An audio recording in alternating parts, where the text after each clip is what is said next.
If your Panasonic microwave is doing this cluck cluck cluck sound when it's running, it's a stir antenna that's hitting the stirrer plate.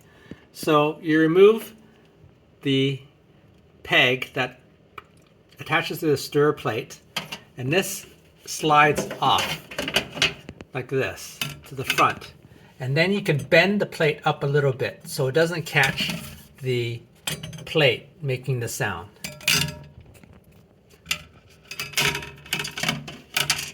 You can see how it runs when we put the microwave inside.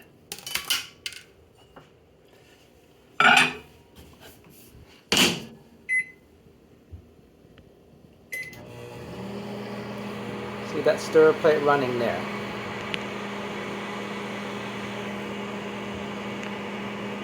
Like and subscribe.